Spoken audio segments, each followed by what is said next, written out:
Have you ever found yourself in a relationship or, at a minimum, in direct contact with a person who created these overwhelming feelings inside of you? Feelings of nervousness, anxiety, stumbling on your words, or the biggest one, that euphoric feeling of butterflies in your stomach? I'm sure you have. If you're watching this video and you're between the ages of 17 and 34, you've had one of these people come into your life. You may have even had a few. The first person that comes to your mind, I want you to keep that person in mind as I talk throughout this video. All right. Now, typically, when you come in contact with a person who creates these feelings within you, that euphoric feeling of butterflies, the anxiety and the nervousness, this may be a person that you have over romanticized yourself about. Okay.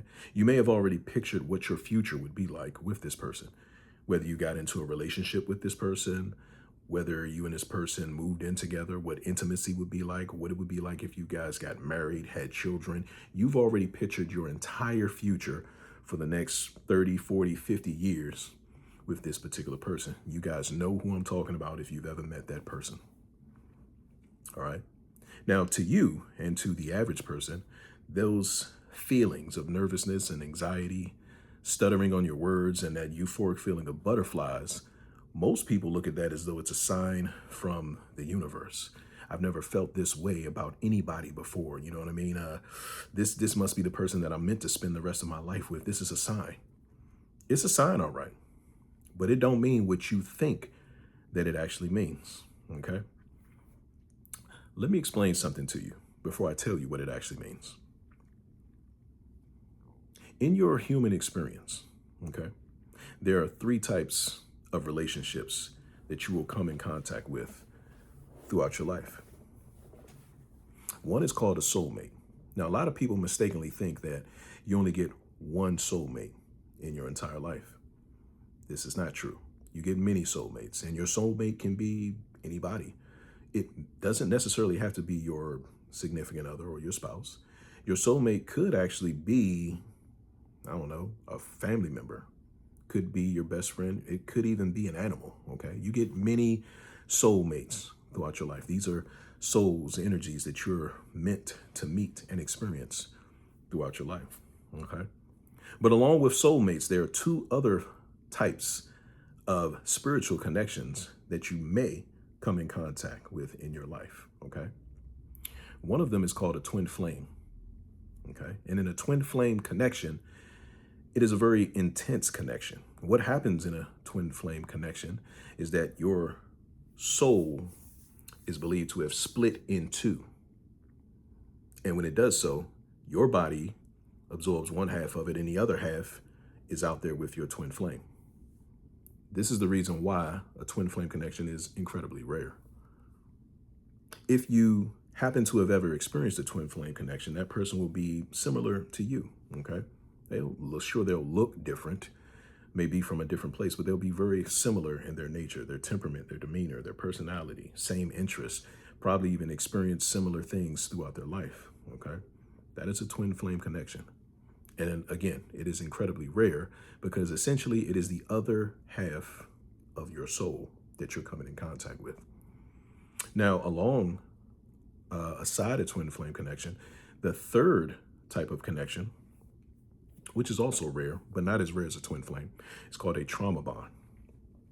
And in a trauma bond connection, that is when you have two people who have endured some major traumatic experience in their life. And that traumatic experience, or should I say the trauma that they've endured as a result of that traumatic experience, is what draws them to one another. Okay.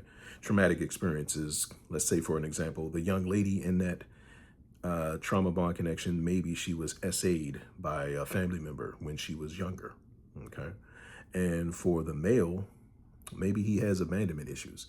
Maybe when he was an infant, his mother dropped him off at a church doorstep and left him there, and he's never seen or heard from her since then, and now he's an adult.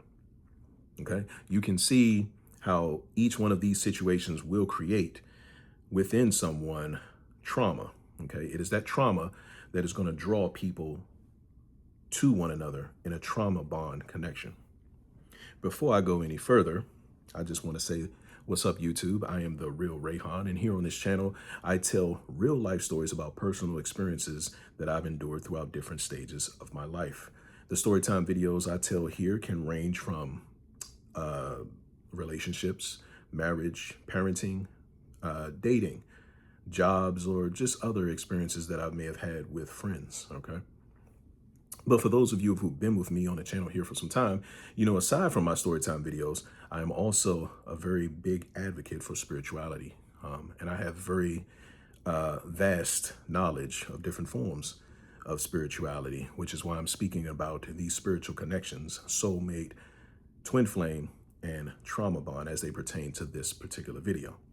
Now that I've gotten that out the way, let me get back to the topic at hand. So once again, while most people believe that euphoric feeling of butterflies that they're getting in their stomach is an indicator from the universe that this person must be the person for me because I've never felt this way before, this is a sign. It is a sign. It is your spirit indeed telling you to stay the fuck away from this person, because your spirit is sending you a signal that this person for you is either going to be a twin flame connection or it's going to be a trauma bond connection. Now let's revisit. Both a twin flame and a trauma bond connection, they are rare, but both of them are very intense connections. And by intense, I mean they can be short-lived, but they will feel like you had a lifetime connection with that particular person. If you ever have intimacy with them, if you ever connect with them, if you ever commit to them, it is going to be a very intense connection. So intense that it's oftentimes hard for a person to leave. They often stay well past the point where the relationship should have ended to endure more trauma from that particular person, okay? Very difficult to leave, and oftentimes these relationships are very toxic, perhaps the most toxic relationship you have ever been in, okay? Your soul is warning you when you come in contact with these people. Every single time, the same feelings will come across you: nervousness, anxiety, a euphoric feeling of butterflies in your stomach. You're over-romanticizing thoughts of this person. You've already seen your future with this person. Your soul, once you get those butterflies in your stomach, that is your soul saying, hey, this is not what you want, okay? You want to stay away from this person, okay? This is what I'm advising you to do, because if you connect with this person, it is going to absolutely destroy you, okay?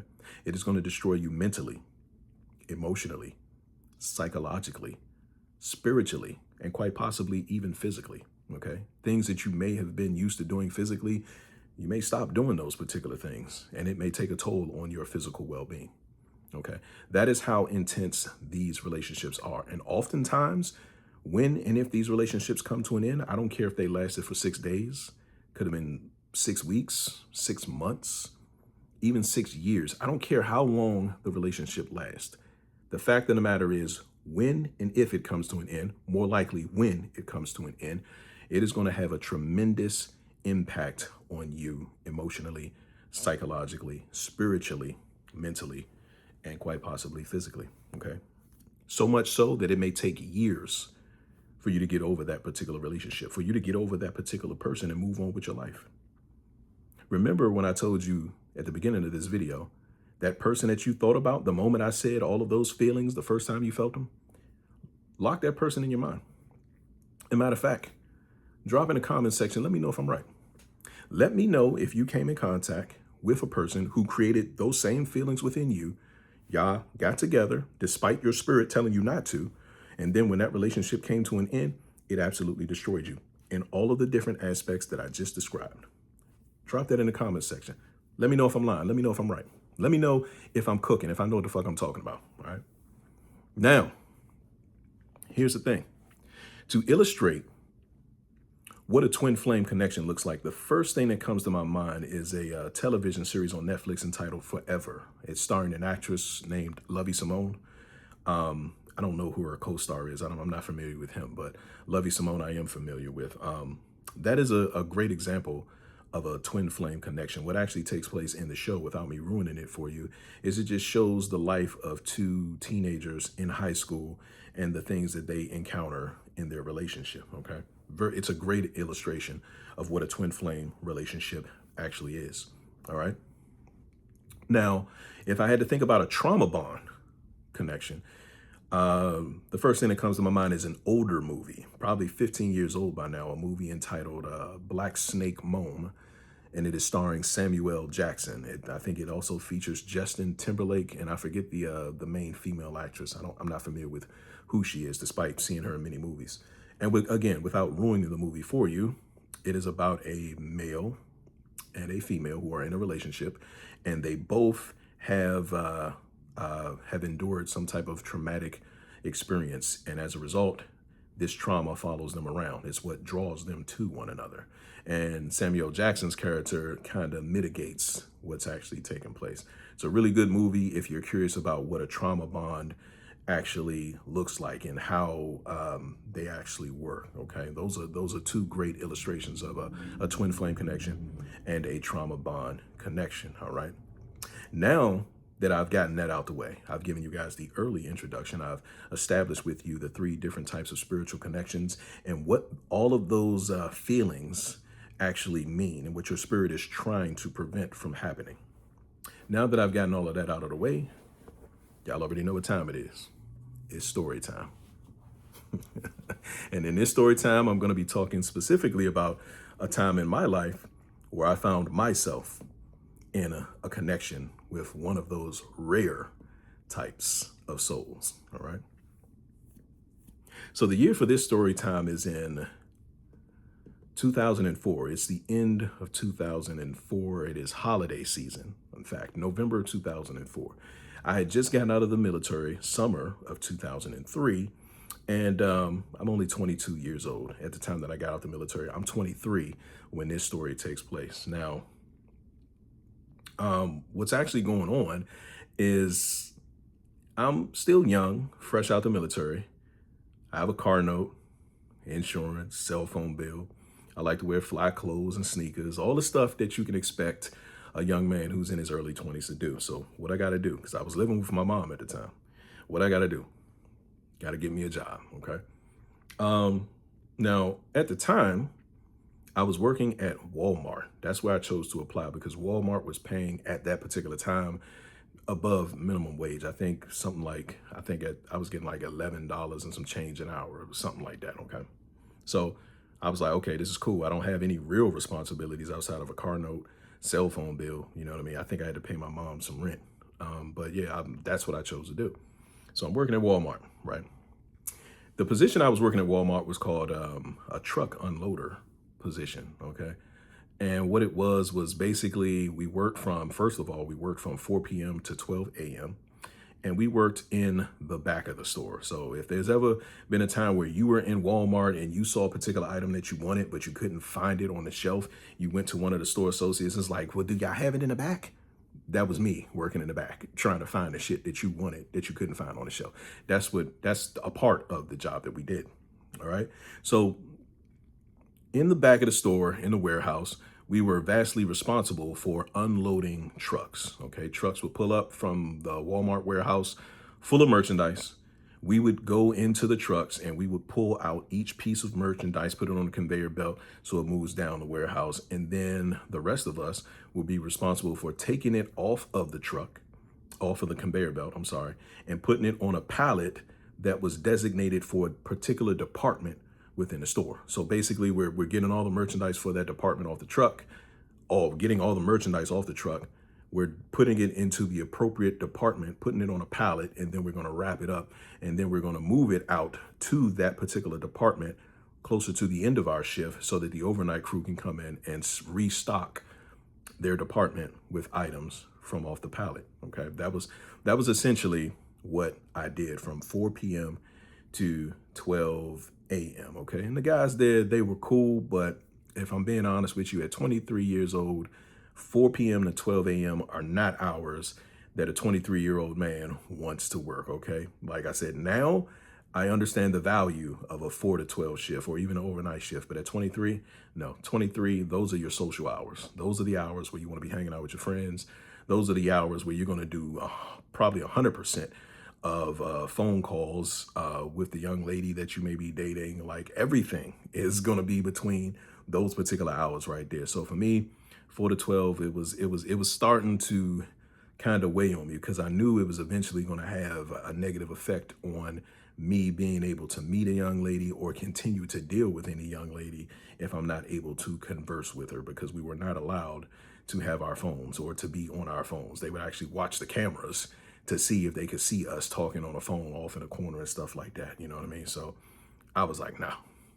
I go to my manager and I'm like, hey, I need to work earlier. Is there any way I can go to an earlier shift? And they're like, yo, the position you applied for is from 4 p.m. to 12. I'm like, yeah, I understand that, but I got other obligations. So I'm trying to see if there's something else that's earlier. Now, at this time, there was an earlier position entitled ISC, which is Inventory Stock Control. So they do the exact same thing that the overnight staff does, only they do it during the daytime. And what they do is they basically take those pallets that have been moved into their designated department and they pull from the pallets, they open the merchandise and they put it on the shelf and they front face it. Very easy, okay? Very easy. Because like I said, it was the equivalent of what the guys did overnight. Now, another issue with the warehouse is, like I said, you're in the back of the store all the time. Now, I don't know where you guys are viewing this video from in the country or even in the world, okay?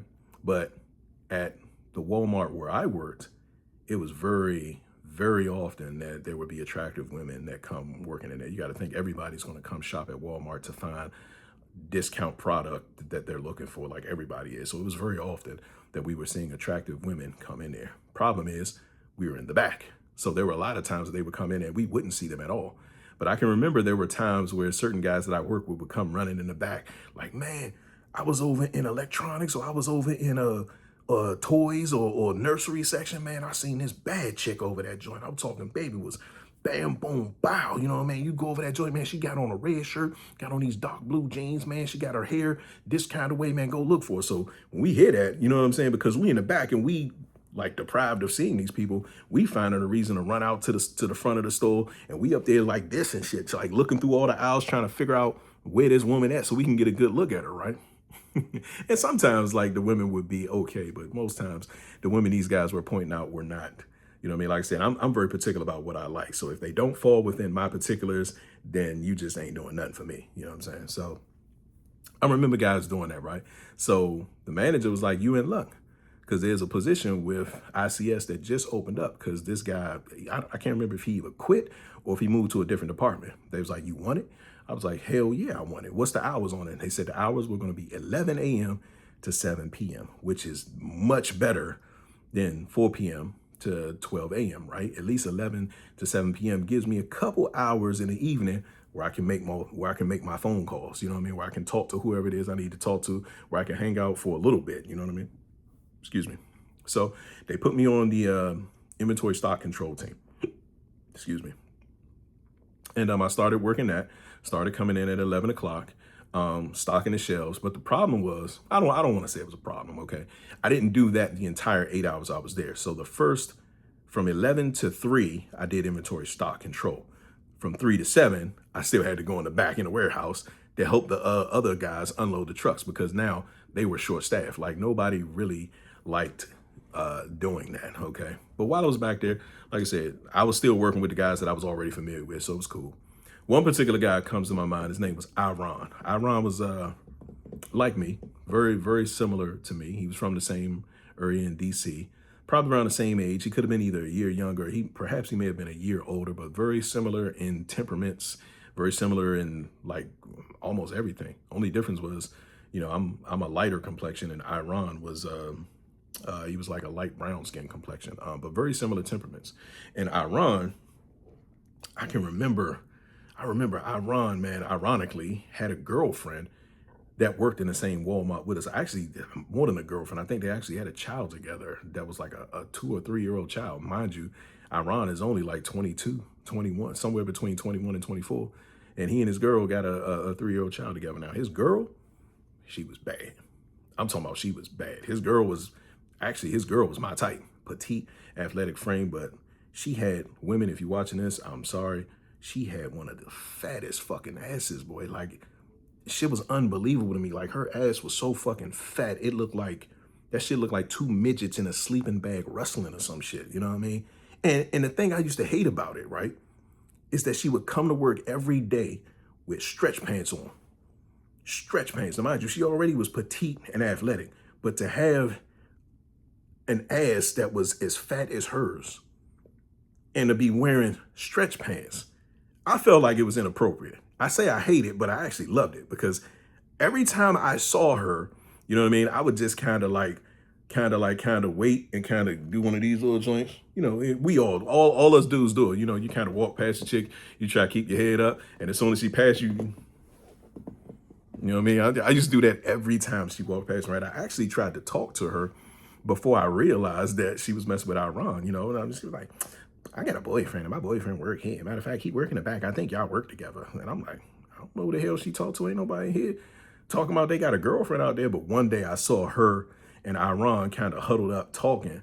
And I was like, that must be who his girlfriend is. I'm like, okay, that makes sense.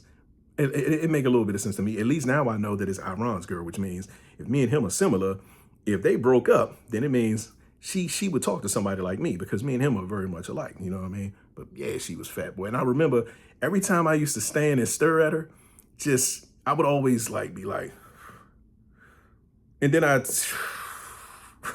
you know what I mean? Every single time without fail, Iran has to be in the back like this, just staring at me like, man, look at this nigga looking at my girl. Look at this nigga right here. So I turn around and I see him and he'd just start laughing. And I'm like, bruh, what is that shit like? And he like, that joint fat as shit, bro. I'm trying to tell you what it's like, man. Nigga, that joint like, man, that joint be clapping like, man, we gonna watch and I put my legs up on that joint. I'm just like, you know what I'm saying?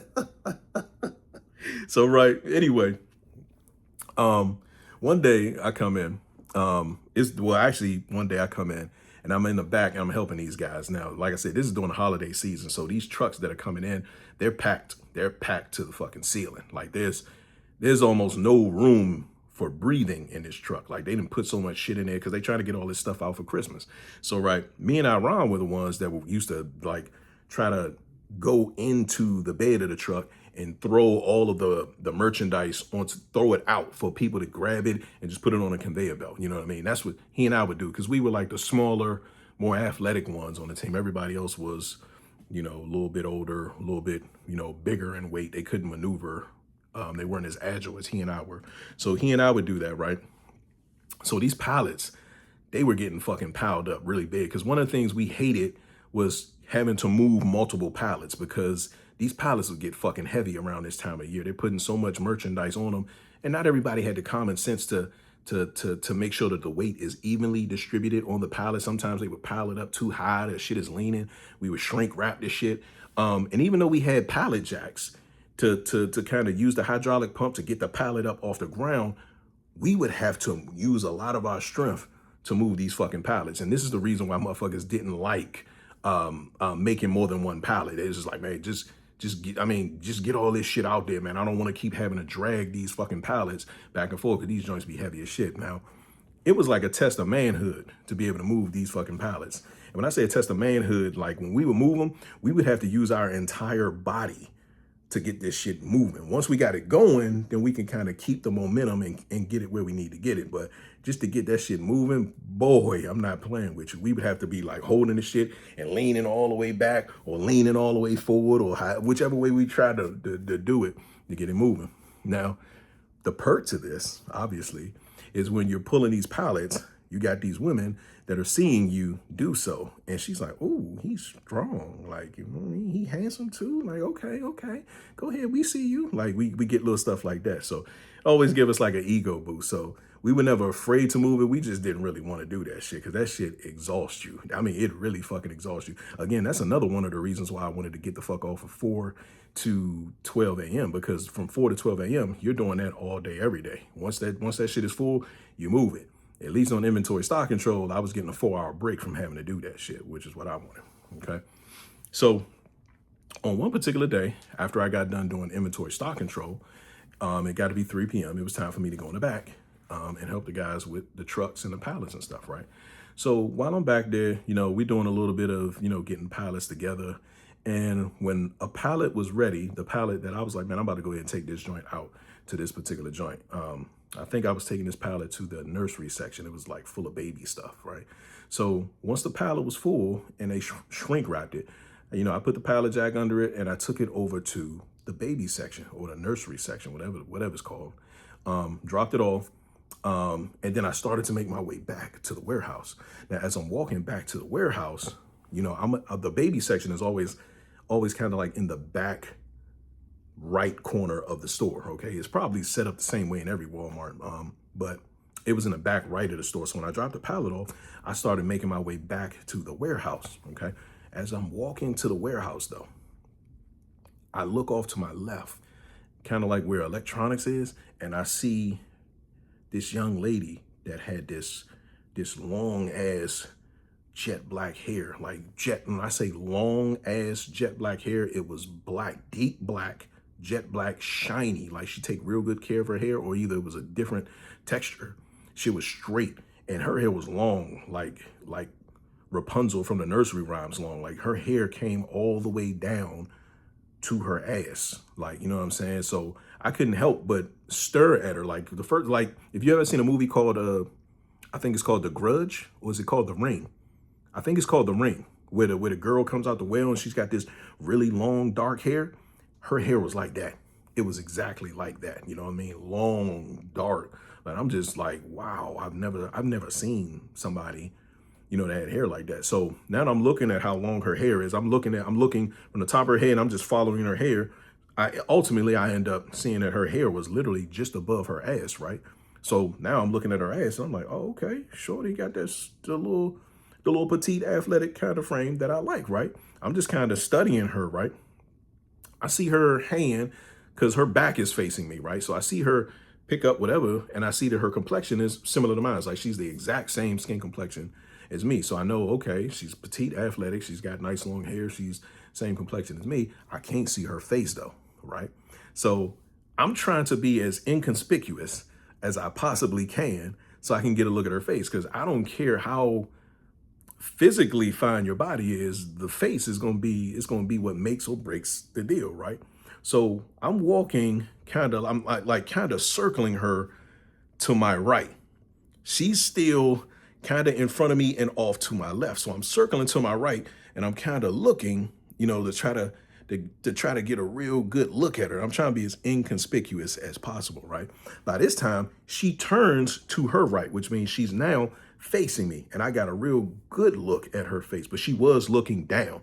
So while she was looking down, I'm just waiting for her to kind of look up a little bit so I can see her face. And I'm just staring at her, right? And I just remember she had something in her hand like this, and she just was like, looked right up at me, looked me dead in my eyes. And what you think I did? I was like, I did one of them joints real quick. Look at me. That's that nervousness that I was talking about earlier, that anxiety that you feel when these people come around. But I do remember when she looked up at me, looked me dead in my eyes, she had the prettiest eyes that I think I had ever seen. They were like hazel, but like a little bit lighter than hazel. Like, and they were pretty ass eyes, pretty ass skin, pretty ass hair, petite athletic frame. This is my type right here. This is it right here. But I was trying to be inconspicuous, so when I had the element of surprise with me, she fucked that all the way up. Like she looked right at me, and then I looked down, and it was like, how am I recovering from that? You know what I mean? You ain't supposed to do that. So I circled around the aisle because I was like, I'm gonna circle around, and I'm gonna come around the other way, right? The element of surprise is already gone, so I usually like to approach from an angle in front. Amy, that way I don't startle you. That way it's not a complete surprise. You kind of see somebody approaching you. But she kind of fucked that up, right? She fucked that up. So I walked around the aisle and started to circle the other way. And I'm thinking, all right, I gotta be quick with this. I gotta say something to her. She done already seen me. I done already seen her. If I let this one leave out of this store and I ain't say nothing to her, man, I'm probably gonna be sick. You know what I'm saying? So I circle around the aisle. I end up coming around the same side of the aisle where she was. And I was like, yeah, excuse me, ma'am. You happen to need help finding everything? You finding everything okay? And she was like, oh yeah, I'm just over here, looking for a couple of DVD movies that I'm gonna be watching over the course of the weekend. And I was like, DVD movies, huh? What kind of movie? What kind of what genre are you looking for? What genre are you into? It's like, I mean, I watch a little bit of everything, but I think I'm really in a mood more so for a little bit of horror and a little bit of action this particular weekend.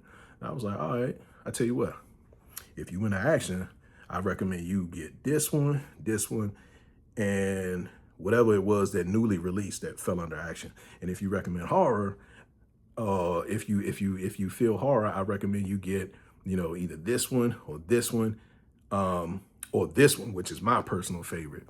And then she was like, for real? She was like, is it good?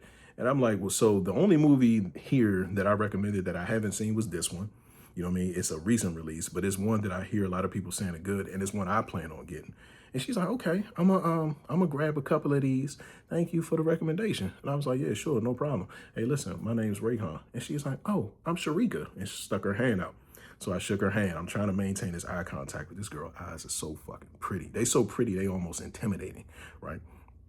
And she's like, yeah, my name is Sharika. Oh, by the way, Sharika is a subscriber here on the channel. Sharika, if you happen to see this video, you never knew I felt this way about you, okay? And this was a long time ago, so those feelings are, yeah, but she's a subscriber here on this channel. There is a good possibility that she may see this video. She might even comment in the comment section. She might have felt the same way about me. Who the fuck knows? But either way, she's like, yeah, my name is Sharika. And then I'm like, okay, I bet. I was like, well, I saw you when I was walking back to the warehouse, and I just thought you were an incredibly attractive young lady. I'm like, are you spoken for? You happen to be single? She's like, yeah, I'm single. I'm not talking to anybody right now. And I was like, okay, bet. What do you think? Why don't you let me get your phone number and I can call you when I get off of work, or, at least within a couple of days, maybe we can make some plans to hang out.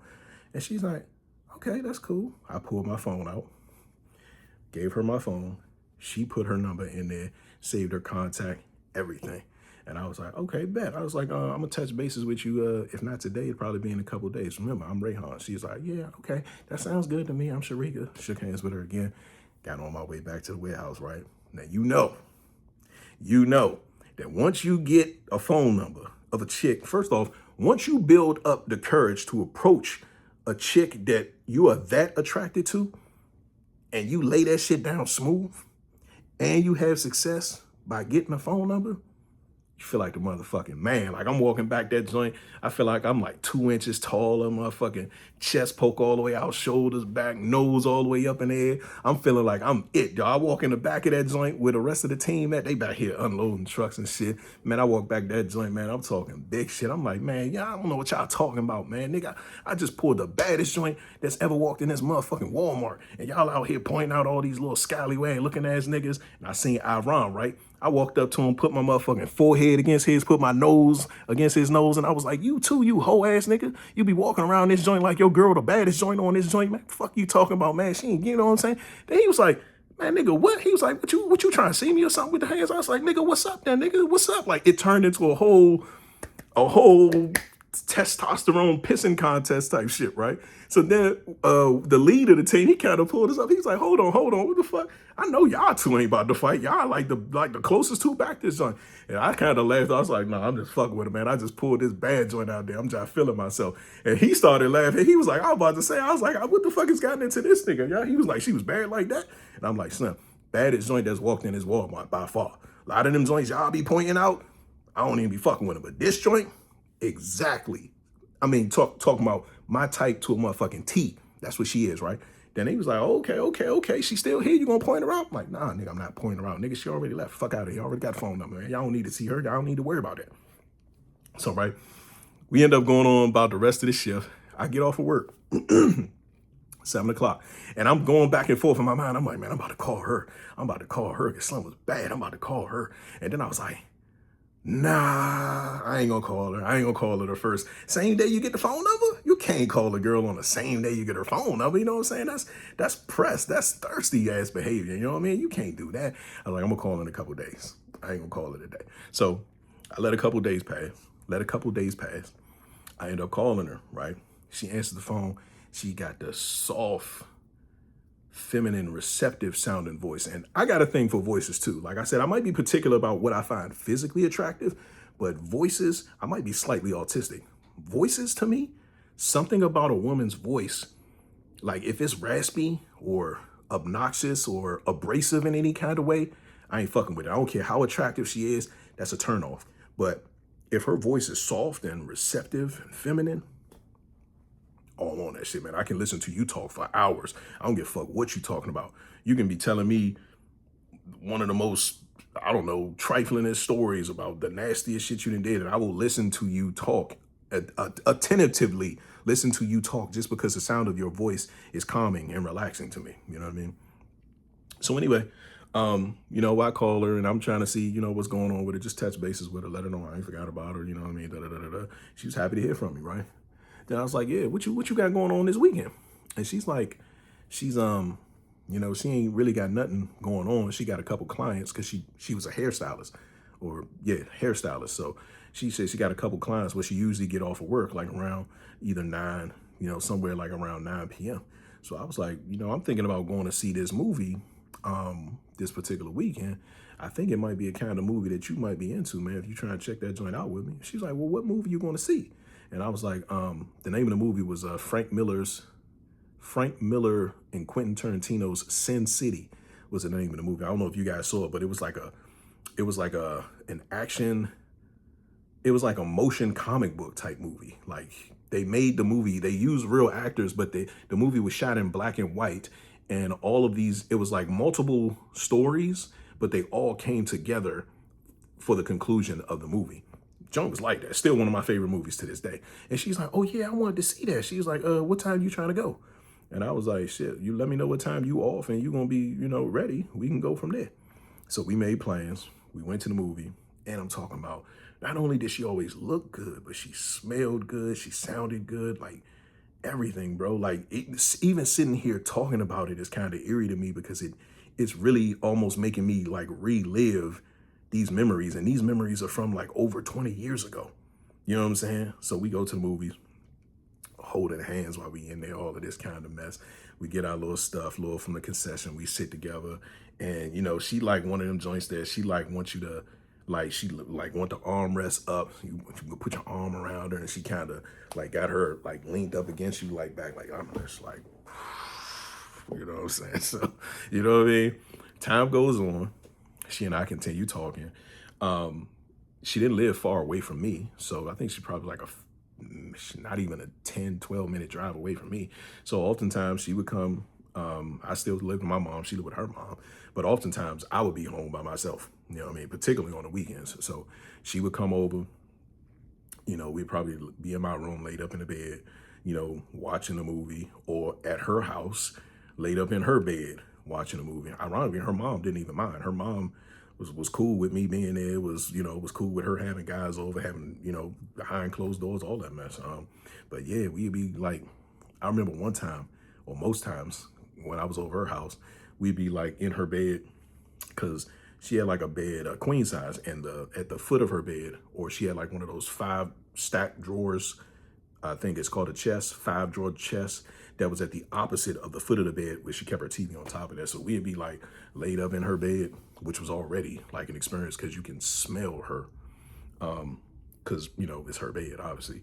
And we'd be laid up in that joint. I remember every time we were in the bed, she always would like have to be up against me like a cat that was looking for attention. Like she'd always have her head rested on my chest, with one of her arms wrapped around me and like one of her legs wrapped around me. And I would just be laying there like, man, this is her, bro. This the chick right here I'm gonna have my kids with. This is the chick right here I'm gonna marry, spend the rest of my life with. This is her, bro. Cause I ain't never had chicks that were just so in tune with the type of shit I be looking for without having to say that shit. Like she's it. You know what I'm saying? And then when we would be like intimate together, like just seeing her unclothed, like being able to like kiss on her skin, and the touch of her, like the way she felt, everything, like it was like I said, like a euphoric fucking feeling, bro. Like it was like flawless. You know what I'm saying? Like I'm like, yep, this is her. I already know this is going to be her. So we get to be about, I think we about to the 6-month mark, right? And I can't remember what, there was another movie that was coming out, because that was one of the things we used to do a lot. If I wasn't at her house watching movies, she was at my house watching movies, or we were going out to watch movies or stuff like that, right? So I don't remember what movie it was that was coming out, right? But I called her up one day and I was like, yo, what you doing Friday, man? You trying to go see this movie? I know you want to see that joint. And she's like, oh yeah, I saw the trailer for that. She's like, I did. That is a movie that I wanted to see. Yeah, we could do that though. Friday, I just got to make sure though, because there's supposed to be this bowling tournament that I'm supposed to be going to. So I'll let you know Friday if we're gonna do that. It all depends on whether this person goes or doesn't go or something like that. Cause she was like, I guess like the person that was on standby, maybe like a fill-in person or something like that. So I'm like, all right, bet. Friday rolls around, right? Now on Friday, I call her. Actually, I text her at the usual time that I would text her on Fridays when she got off of work. Didn't get no response, right? So, I mean, I kind of waited for a minute, like, okay, usually I know she does hair. Maybe it ran over, because usually she'll respond within a certain amount of time. And I kind of understand if she's doing hair, she might have gel or shampoo, conditioner, any kind of thing in her hair, or a head full of hair. So I don't expect her to, oh, I got a text message. Let me wash my hands right quick. Let me reply to this right now kind of shit, right? But a good amount of time had passed. She ain't respond. So I was just like, damn, okay, all right, let me try to text her again. Text her again. She ain't respond. Again, right? Again. So now we talking like an hour and a half between two texts and no response, which was highly, highly unusual, right? So I said, man, you know what? It's 10 o'clock, man. The movie's supposed to start it like in 15 minutes. I'm like, we ain't gonna make it to that joint now. I gotta rearrange and buy tickets for another joint. Like, you know what I mean? Try to refund these tickets and get tickets to a later show. So I was like, man, I need to figure out if we even going or not, because she ain't even answering my text messages, right? Instead of texting, I pick up the phone, I call her. And when I call her, she picks up the phone, and all I hear is a dude be like, yeah, nah, that joint ain't even right there. It's over. And then the phone cuts out. And I'm like, what the fuck? I know. Is it a dude? She with another dude right now? My motherfucking heart sunk to the bottom of my chest, bro. To the bottom of my motherfucking chest. I can't even describe like the overwhelming like sadness or emptiness that I was feeling in that exact moment. So right, I'm like, nah, fuck that. I'm like, nah, called her back. She ain't answer. When I called her back, that joint went straight to voicemail. Said, I'm gonna give it a minute. Called her again. Joint went to voicemail.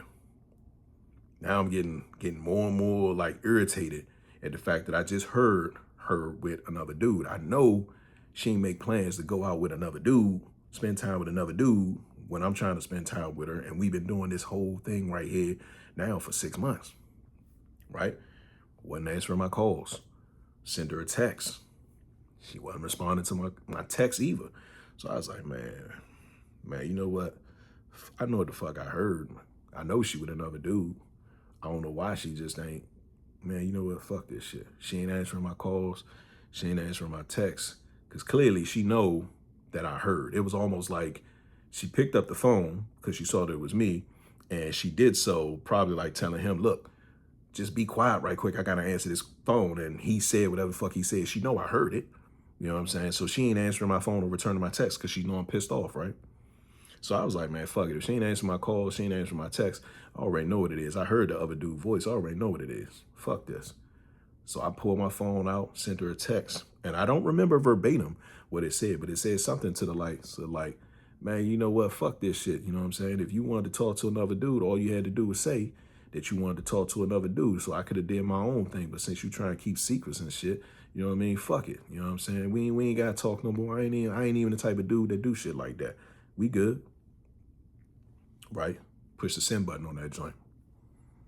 Now I'm thinking, that once that text message go through, it's going to prompt her to call me to try to calm things down. She didn't respond to the text message. She didn't even call me. This was Friday night. Saturday rolls around. Like, all right, she gonna call me in the morning, or she gonna reply in the morning. She probably want to give me a little bit of time to cool down, because she probably know he mad as shit. Saturday comes. Saturday morning, nothing. She ain't call back. She ain't text. It rolls into Saturday night. No call, no text. Now by Saturday night, you talking 24 hours later, I'm sick. I'm like really sick. Like I feel like sick. You know what I'm saying? Because I know what I heard, and I can't stop thinking about the fact that me and her been doing all this type of stuff together. You know what I'm saying? And it just abruptly stopped. You know what I mean? Like, she made this decision to go out with this other dude.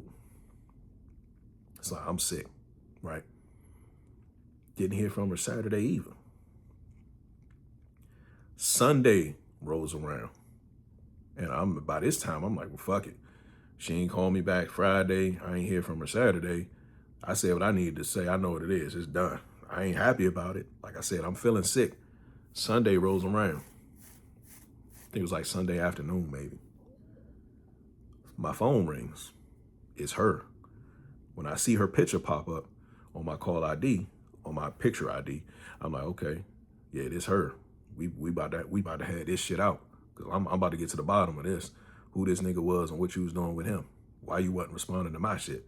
You know what I'm saying? So I answer the phone. I'm like, yeah, what's up? And she like, hey.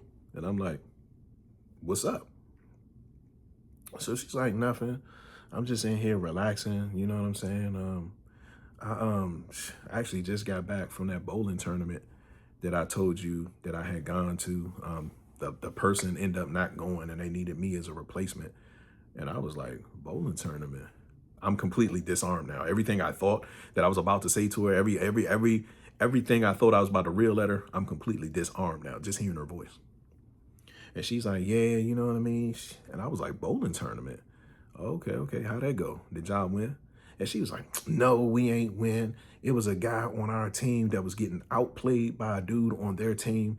And, you know, it was too late to switch him out and something like that. And we end up losing because of him. And I was like, oh, damn, that's unfortunate.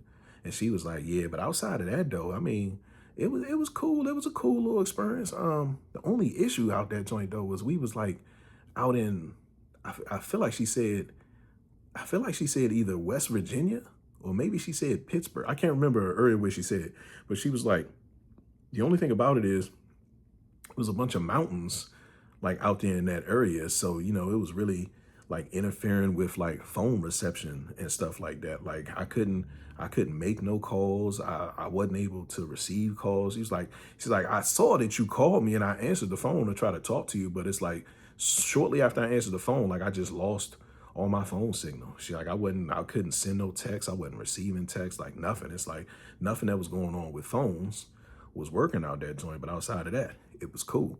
Now I'm thinking to myself, that means that the text message that I sent her, she didn't get that joint. This is divine fucking intervention. Like, you know what I'm saying? Like I sent that text message because I jumped to conclusions. You know what I mean? I made an assumption and I was 100% wrong. Made a whole ass out of myself. But this is divine intervention because the text message didn't go through and I'm good. Like I get to keep rocking with my baby right here, right? Next day, by this time, I had left Walmart and I had gotten a job working as a 911 emergency dispatcher. Please believe that there are future videos about my experience working as a 911 emergency dispatcher coming to this channel. I was trying to save some stuff, you know what I mean? But yeah, I'm working as a 911 emergency dispatcher. And the way my work day went there is the first half of the day, we would be in training. And then in the second half of the day, we would go out on the floor and actually take some calls so we can get our hands-on training, right? So during the first half of the day, I'm downstairs and we're in a training area and it's coming up on lunchtime, right? And I get this text message from her and I'm thinking, I think I had to be at training at like 6 in the morning. I think something like 6 in the morning, right? So I don't send, a good morning text because I got to be at work at 6. I don't want to interrupt your sleep. And I knew that she didn't have to be to work until something like 11 a.m. or something like that. So I usually will wait on her to send me those good morning texts, right?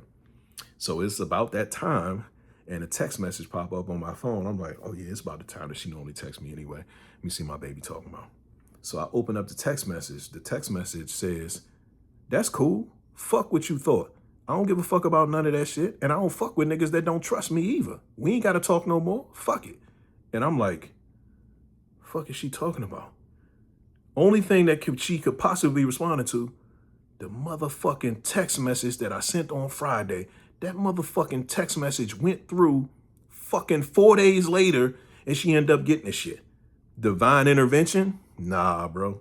This motherfucker like divine delay. It wasn't no damn intervention. That shit went through. She got it, man, and she was fucking pissed, bro. Like, she was pissed. And I remember, like, loyalty and trust was like one of her major things. Like, these things are like deal breakers for this particular chick. Like, if a dude don't trust her, she wasn't rocking with it. You know what I mean? I don't know what her previous experience was, but she just wasn't rocking with it. If you didn't trust her, she wasn't doing it, right? And all I'm thinking to myself, imagine me reading this text message and I'm thinking I got off the hook. No.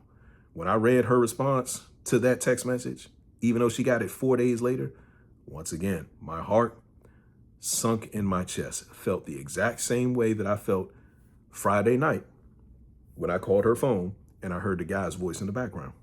Exact same feeling. That immediate disappointment and emptiness, that exact same feeling is what I got. So, right, I'm trying to think, I gotta fix this. I gotta be able to, it's something I can be able to do. So I'm like texting her back, like, I mean, can we talk? Can we talk about it? Nah, we don't need to talk no more. Fuck that. This over with. And I'm just like, nah, it ain't like that. So, you know what I mean? I told you, I'm sick. I'm sick that quite possibly one of the best things that's ever happened to me is now gone off of an assumption that I made. Total fuck up, right?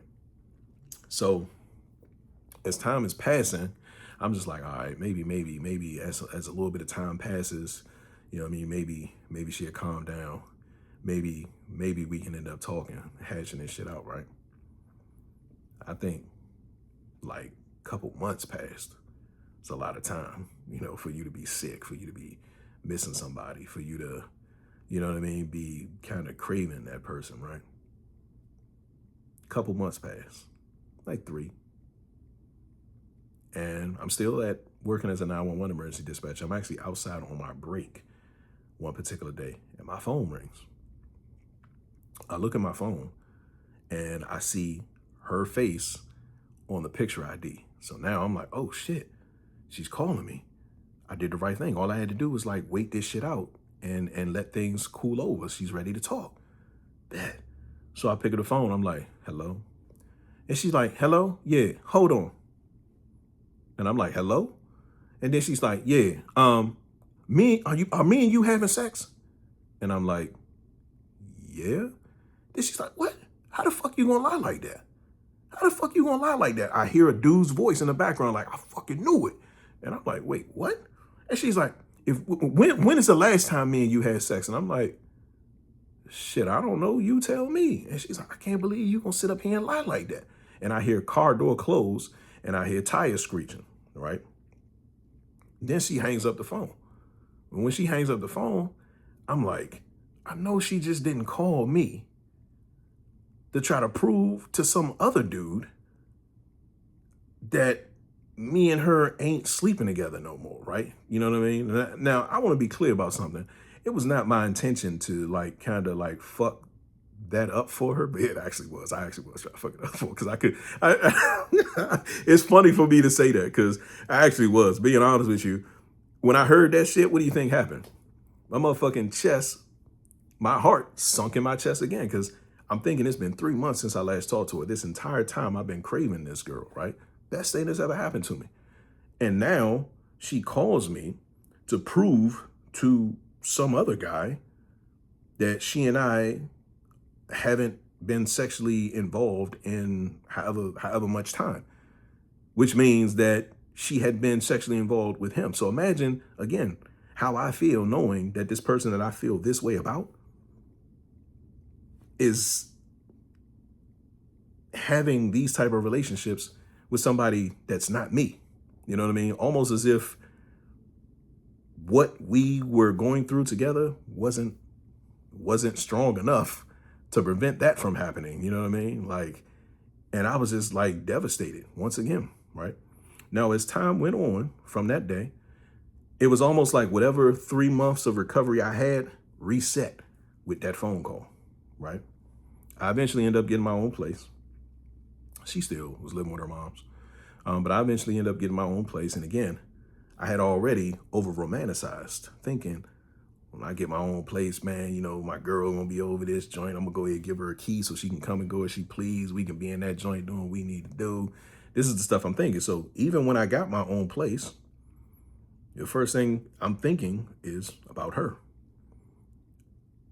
I don't know why, but I sent her a text message, knowing that we already on, if we was on bad terms before, we on fucked up terms now.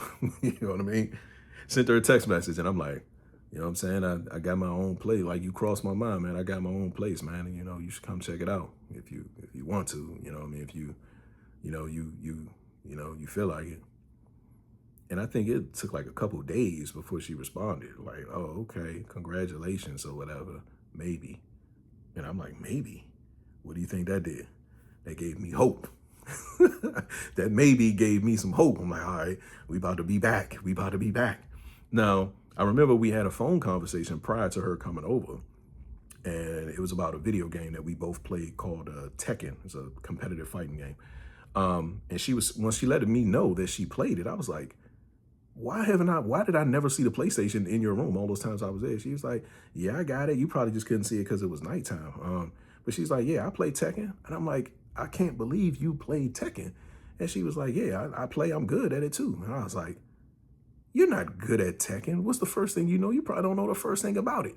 You probably just be mashing buttons to try to figure out how to win. She's like, no, it's the combinations of buttons that you push at certain times to do certain moves. And I was like, you trying to see me first attempt?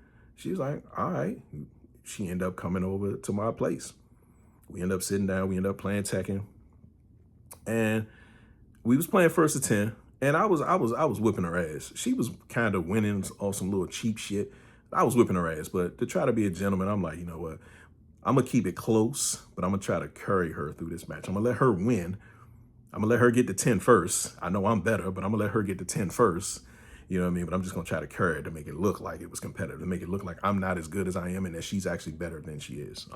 So she ended up winning. I remember her laughing about it and kind of gloating about it. And shortly after, she was like, I got to get to this family function. But I did want to stop past, play you in this game real quick just to let you know that I know what I'm doing. Then I was like, okay, I feel you. All right, I guess we're going to talk a little bit later on. And after she left, there would be sporadic texts and phone calls, but nothing ever materialized into us connecting in the way that we did prior to that text message that I sent. Like, nothing. The text message, even the text message that we sent to keep in contact with one another, if I sent it, she might not respond for like 24 hours. You know what I mean? Something like that. And after a while, I just gave up. Now, this relationship started like at the end of 2004. We stopped talking around the middle of 2005. I kid you not when I say it took me 3 years to get over this young lady. 3 whole years to get over her, to be able to completely release that and be ready to move forward in my life. From 2005 to 2008, I was sick and constantly thinking about this young lady and reliving all of the memories that she and I had together that were gone because I fucked it up by sending a text message based off of an assumption. You know what I mean? Based off a inconclusive conclusion that I had jumped to, you know? So yeah, I remember though, in 2008, I did start dating another young lady, actually two young ladies. But the first of those two, I remember going out on a date with this young lady, and we went to the movies to see a movie that had released. It was in March. I want to say March 15th or the 18th. We went to see a movie called Never Back Down that released in 2008. It's actually an MMA movie, still to this day, one of my favorite MMA movies, right? And I remember as she and I are sitting in the movies, sitting in the theater watching a movie, my phone rang, right?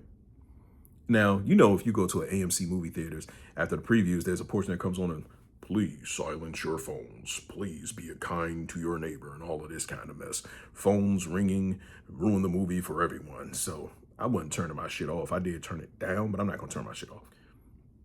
So while we're watching the movie, my phone starts ringing, and it's ringing at a point in the movie where everybody else is quiet and focused. So I'm like, oh shit, I'm scrambling to get to my phone so I can stop it from ringing. I pull my phone out of my pocket and flip it over to see who's calling me. It's Sharika. She's calling me at this exact moment. Mind you, my date is sitting right next to me, so she's looking down at my phone too to see that there's a picture of another girl on his phone. I'm like, what the And I'm like, I'm not even thinking about her at this point. So I answer the phone. I'm like, hello? And it's Sharika on the other end, and she's like, yeah, hey, where are you, like, right now? Like, what's going on with you? I kind of need you. And I'm like, you need me? Like, what happened? She's like, cause my mom just died. Like, I just found my mom died, and I don't really know what to do. And this and another. I was like, your mom died. You found her. I was like, you need me, you need me to come over there? You need me to do anything for you? And she was like, where are you? And I'm like, I'm in the movie theaters right now. And she was like, no, it's okay. I'll find somebody else to call. Like, it's just, I didn't know who to call. So, and we got on the phone, and I just remember like being like, damn, her mom just passed away. And I remember having a few conversations with her mom, real cool woman. But honestly, I kind of felt like I had just gotten to a point where I had fully gotten over her, where I was ready to move forward with my life. And I felt like if I would have gone over there to be supportive and to help her in that exact moment, it would have just dragged me right back down to the beginning of my recovery to get over her. So, I mean, I'm kind of, in a sense, I'm still like empathetic of what happened to her. But I'm kind of thankful that I didn't, go comfort her in that exact moment, because who knows if I had of how much longer that recovery for me would have gone. But yeah, that is the story for today, y'all. That is a fine example right there of what it means when you have those, that feeling of anxiety and nervousness and that euphoric feeling of butterflies in your stomach when you come in contact with a person that your spirit is trying to warn you to stay away from them. My spirit was trying to tell me not to date her, because it's exactly what happened to me when she and I stopped talking. Like, I was crushed. I was broken, man. I ain't even gonna lie to you, bro. My emotions was off. All I could think about was her. My psychological state was messed up. My mental state, even my physical state. Like, I go to the gym. I was working out like every day. Like, well, not every day, like 4 days a week. But when me and her stopped talking, bro, I went from like 175 pounds down to like 100 and probably like 149 pounds, bro. Like, I was not even lifting weights anymore. Like, it was just, this is what I mean when I say, when you come in contact with one of those people, your soul is telling you not to do it, because it is going to destroy you in all of these different areas, and it's going to take you a long time to recover. And the sad part about that recovery process is, like I said earlier in this video, there are a lot of soul mates that you're meant to meet in your life. If it's taking you 3 years to get over one person, right? To get over that twin flame or that trauma bond connection, right? Imagine how many soulmates you could have met within that 3-year time period. Imagine how many. And one of them could have been the person you were meant to spend the rest of your life with. One of them could have been meant to be your best friend for the rest of your life. One of them could have been meant to be the person you were going to have children with. You never know. There were so many soulmates that you were supposed to meet that you missed out on meeting because you were still emotionally messed up about that really intense connection that came to an end. That's the primary reason why your soul is trying to warn you about these particular people when you have those euphoric feelings. That's the meaning of the warning. Your soul doesn't want you to miss out on all these other soulmates that you're intended to have throughout your life. You know what I mean? For this one experience that, quite possibly is going to set you back years. You know what I mean?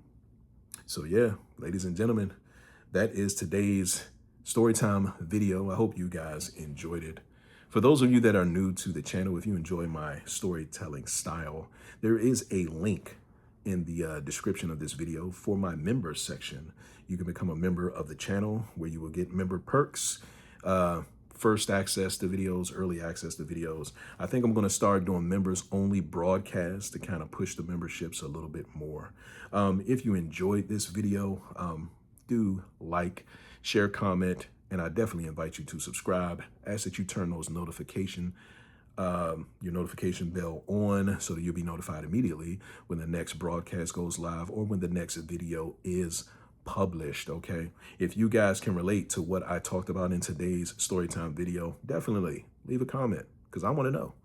I want to know if I know what I'm talking about. I want to know if you've been through a similar experience. If you've had those feelings for a person, you got with that person, and then when it ended, it had the exact same effect on you that it had on me. Just remember, if it did, that's because your soul tried to warn you. Your soul was trying to tell you, stay away from this person because it's going to be detrimental to your life for the next 2, 3, 4, even 5 years, however long it takes you to get over it.